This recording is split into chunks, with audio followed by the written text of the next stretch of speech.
Valparaiso University hosted its 5th annual dance marathon this past weekend. We met with one of the families of a miracle child and learned just how powerful this event is. In this week's Around Valpo segment, we go to a local comic book store just a few minutes off campus. And you know, we had some rain showers this morning, but once you look at my forecast, you will be begging to have them back. I'll give you my full forecast later in the show. We'll have that and more. This edition of The Shield starts right now. Live from the VUTV studio in Schnabel Hall on the campus of Valparaiso University. This is The Shield on VUTV. Thank you for joining us on the seat on The Shield. I'm Alex Bartelt. And I'm Jessica Burns. Valparaiso University had its dance marathon this weekend. Dance Marathon is a nationwide movement involving more than 250 schools across the country to raise money for Children's Miracle Network hospitals in their area. Katie Nicolau has more on the story. This weekend, Valparaiso University hosted its 5th annual dance marathon. The event featured miracle families with their miracle children who got to give speeches every so often during the event. One such child was Bailey Wesolowski, who was able to go on stage and give a speech despite the fact that she has hearing loss in both ears. Watch out, Valparaiso University. I'm coming for you in 2025. After her speech, we caught up with Bailey's parents and learned just how they ended up coming to Valparaiso's dance marathon. So the first reason we're here is because of Allie Kinsey, who's a member of Kappa Delta, and she actually, Bailey is her cousin, of course, and she had asked us to be a miracle family. And we've spent a lot of time at Larry, so we were like, yeah, we'll do it. We're just so proud of Bailey that she actually did the speech. We had worried almost all week for her to be almost 11 years old, bilateral hearing loss with hearing aids and speech delay, and to do a speech like that. Mom and Dad can't be any prouder. For VUTV, I'm Katie Nicolau. This year's dance marathon raised $69,872.05. All of the proceeds went to the Anna and Robert H. Lurie Children's Hospital in Chicago. Tonight at 7, the Valparaiso International Student Association will be hosting an event in the Union Community Room that will allow attendees to meet a diverse group of people and have conversations about race, religion, culture, gender, and other diverse issues.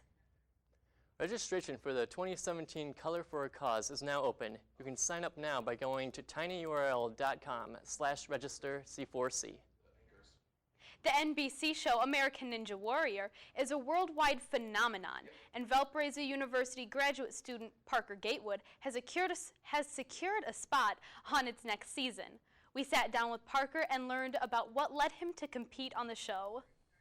American Ninja Warrior was something that I always, watched, and I thought it was cool because these guys and girls are the greatest athletes on the planet. I started watching American Ninja Warrior in college, and I remember it was just captivating right out of the gate.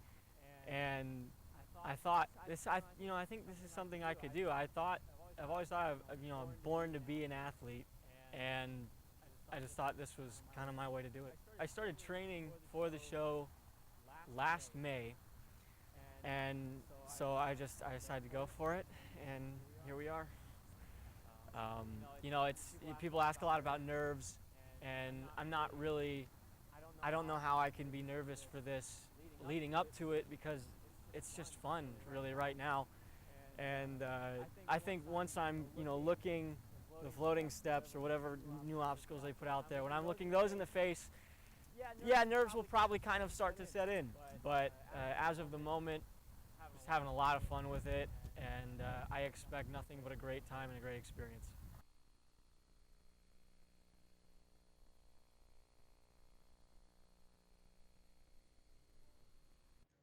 Parker will run the course in Kansas City on April 24th. The shows are pre-taped and will air sometime this summer on NBC.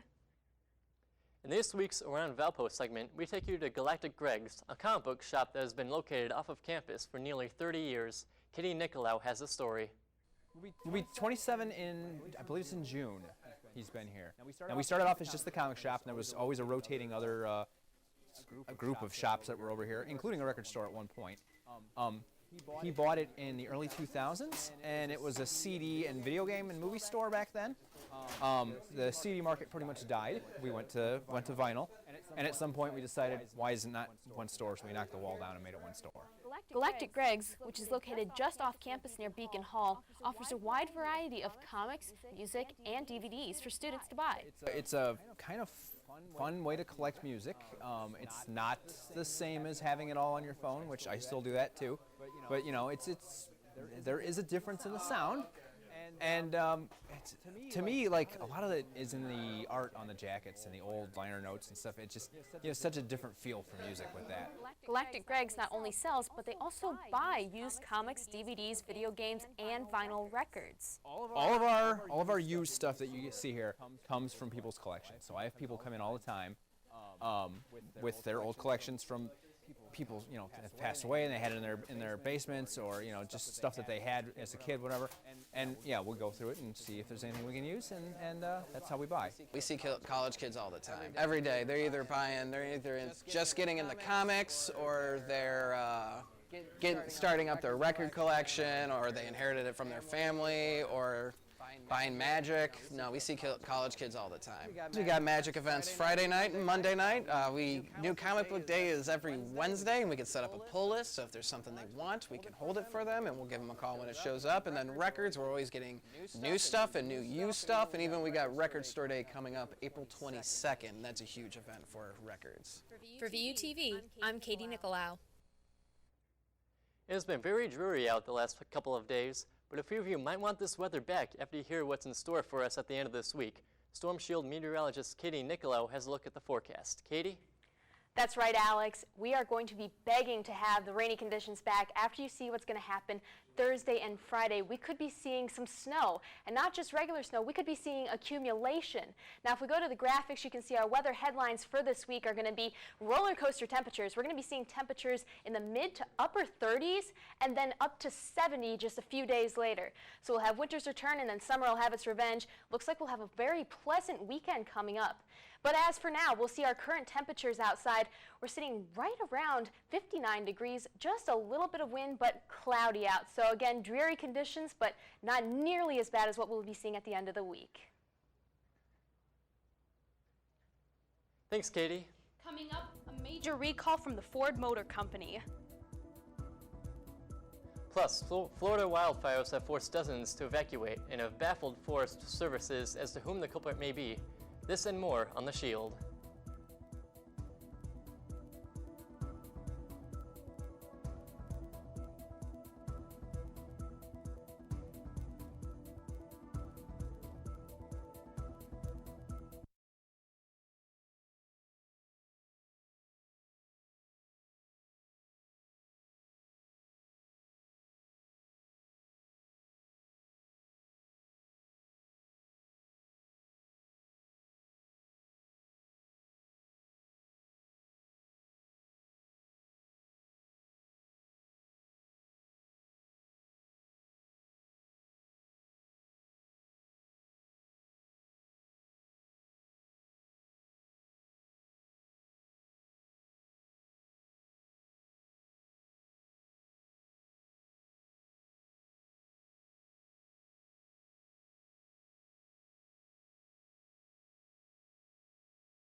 Florida officials are looking into what sparked a wildfire that charred up more than 700 acres in Marion County, Florida.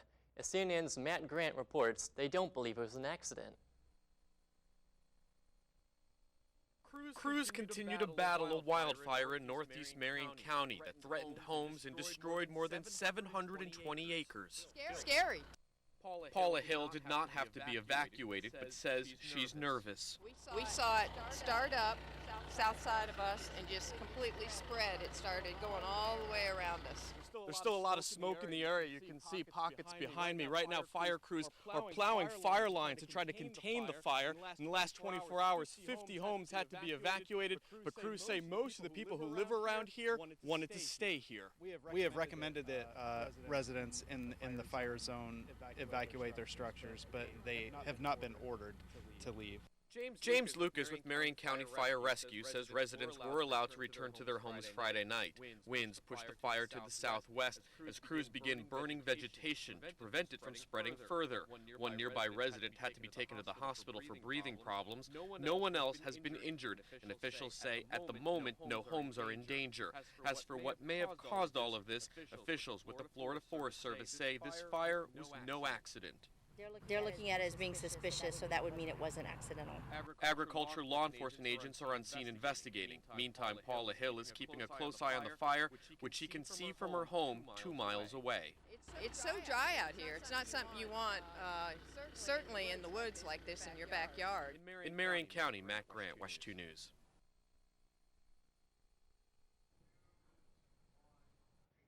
In southern Colombia, people who lost everything are digging frantically through the rubble after a massive mudslide. The military says at least 254 people were killed in mudslides Saturday. Hundreds more are missing or injured. Some families escaped at the last minute before their homes were destroyed. The Colombian president, Juan Manuel Santos, visited the area Saturday, and Santos said what he saw broke his heart. Ford Motor is planning to recall 52,000 F-250 trucks. The automaker says certain vehicles could move while in park. In a statement, Ford encouraged owners of the 6.2-liter models to always use their parking brake as a safety precaution. Ford says so far it has not received any reports of injuries or accidents because of the defect.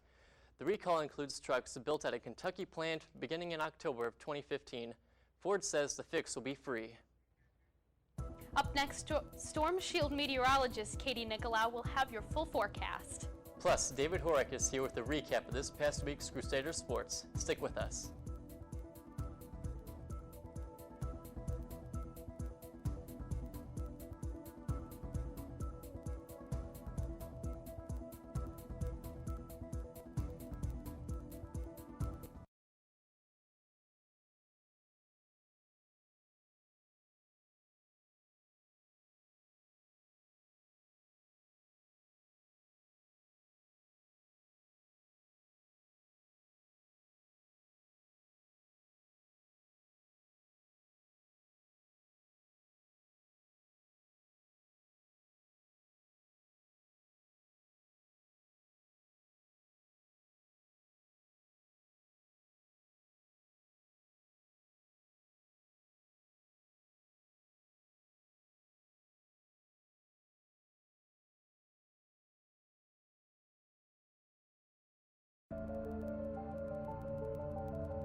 Good evening, Valpo. I'm Katie Nicolau here with your Storm Shield weather. We're looking live outside right now. You can see, got the headlights on. It is raining. It's just a dreary night out altogether. Want to be careful though if you're a commuter. Could be seeing some slick spots on the road, especially if there's puddling. We did have some rain earlier, which could have accumulated on the roads and made some very slick spots. Right now, we're seeing in our weather headlines, we're going to have some roller coaster temperatures coming up. It's going to be absolutely amazing to see how these temperatures swing from down to up in the period of just 4 days. Winter's going to make a wonderful return for me anyway. You guys probably won't like that. We're going to see some snow on Friday, possible accumulations as well, but summer will have its revenge. On the weekend, we could be seeing temperatures up near 70. And looking live right now, our current temperatures, 59 degrees. We got rain. The wind kicked up a little bit from earlier. We're sitting at 7 miles an hour right now, so that wind will be coming in at an angle. The rain will be driving under your umbrella, so please try and stay dry if you can. Looking at our satellite right now, you can see we had some storms to the south. Those are the ones that produced the severe storms yesterday in Louisiana, Alabama, and Georgia, and as well as Mississippi. Now for us, though, we're just going to get lucky and have some rain bands moving through our area. We could have a few thunderstorms, however, so you want to be careful when you go outside. Looking right now, though, we had some rain showers move throughout the entire day. We have a relatively heavier band moving through right now. Got some nice reds and yellows that indicates the heavier rain. And that will continue on throughout the night. We could be seeing showers every few hours. So you definitely want to keep your rain jacket or umbrella with you. Looking at our future radar, those clouds will clear out by Wednesday morning, right around midnight, and then the storms will come. We have some snow showers actually building off in Illinois, sitting right around Wednesday morning at 10:30. Luckily, during the day on Wednesday, we'll just be seeing some rain. We could see some relatively heavy showers, however. Then the snow will get to us later on in the evening when we cool down, although we could be seeing some heavy bands. That could lead to maybe 1 to even 3 inches of snow accumulation.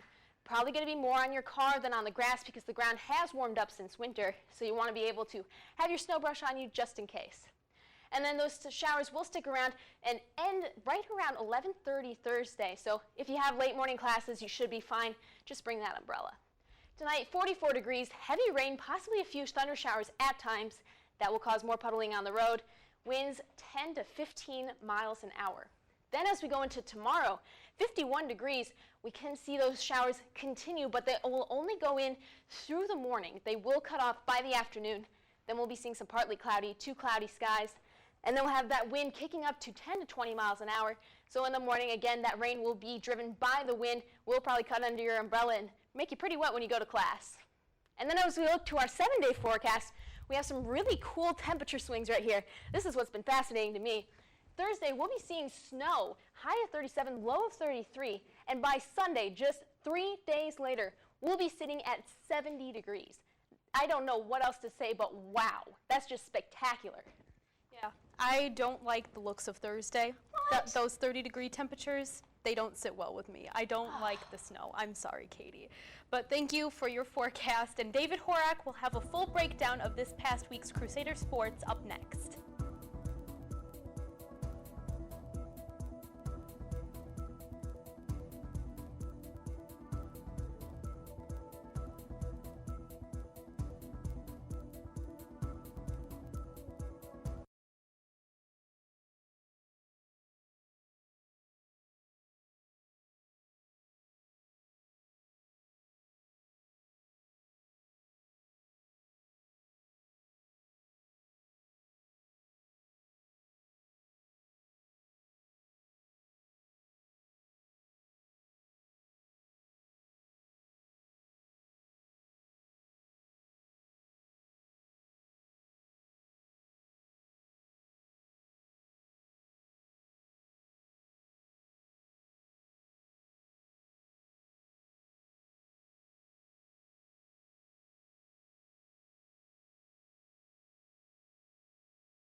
You know, the flowers have yet to bloom out here in the region, but springtime is still fresh on the diamond as both Valparaiso baseball and softball are in the heat of their season.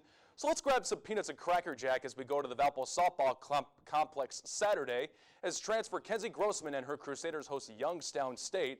Valpo lost game 1 earlier Saturday afternoon, so here we go with game 2. Bottom of the third, Georgie Callen-Barris screaming it down the left field line to drive in Gabby Magnifico, tying the game 1 apiece. Now bottom 4, look out, Lainey Callahan to the rescue, launching this rocket to the heavens for her 4th dinger on the year, and the Crusaders did not look back. Valpo wins game 2 by a score of 4-1, splitting Saturday's twin bill. Grossman pitched a full game while striking out 7, enough for Kate Stake to give her the starting nod for Sunday's finale against the Penguins. Let's get right to the highlights. Bottom 1, Valpo trailing 1-0. Jasmine Ramirez jams this baby deep to the left field wall, bringing it Jamie Lawton to tie the game at 1-1.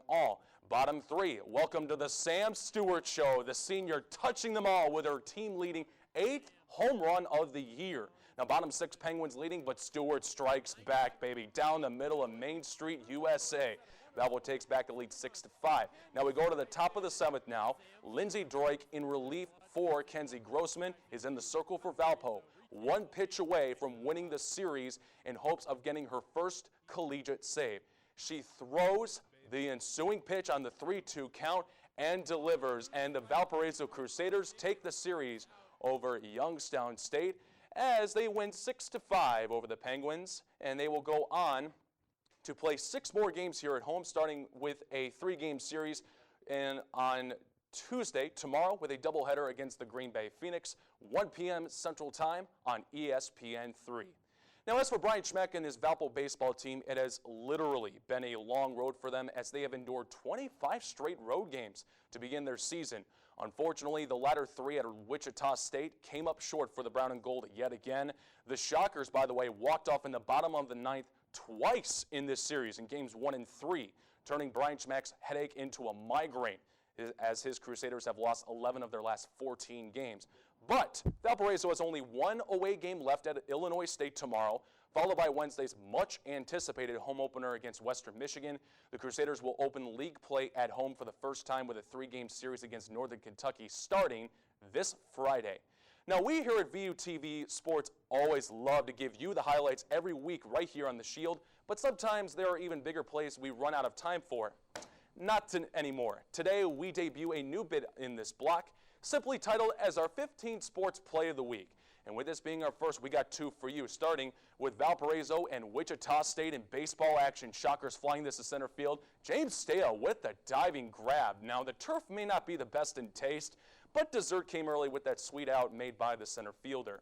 Crusaders still lost all 3 to the Shockers. Now, our second play here takes us to the women's Final Four. Mississippi State, UConn, and the Huskies' 111-game winning streak snapped on a buzzer beater by Morgan Williams.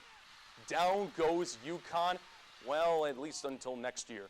Bulldogs advanced to the championship and lost to South Carolina, in which they won their first national title in program history. Now, aside from that, a lot of momentous wins here for the golf teams, and we'll cover that more right here on the Shield as we go on. Also, Patrick Ewing, the former NBA great alongside Michael Jordan and many others on the Dream Team back in '92. He is hired as the Georgetown men's basketball head coach today per multiple sources, as well as the NHL. They have decided to not play their players in the 2018 Winter Olympic Games.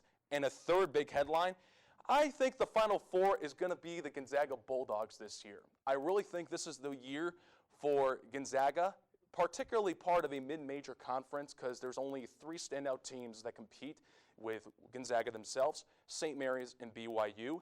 I think Gonzaga's got what it takes this year. I'm sick and tired of North Carolina and all these ACC teams taking home the crown. I think Gonzaga's going to win it this year. Who you guys got real quick? Well, that's all the time we have right That's now. fine by Sorry, me. David. Lot- But thank lots you covered. for that sports report. We'll be right back with your final look at the weather forecast.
And you know, we had that nice weather, well, relatively nice weather when you think about what's coming up in our forecast. Actually, if you look at our graphics, we have some amazing temperatures. Wednesday, we're going to be going down to 44 with that rain. Looks absolutely miserable, but not as bad as Thursday.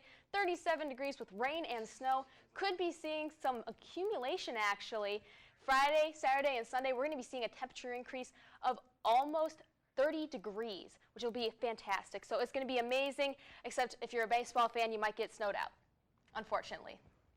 Well, thank you, Katie. And we did have student senate elections today, and when those come in, we will post those online. And for Alex, Katie, David, and myself, thank you for watching, and we will see you next week on The Shield.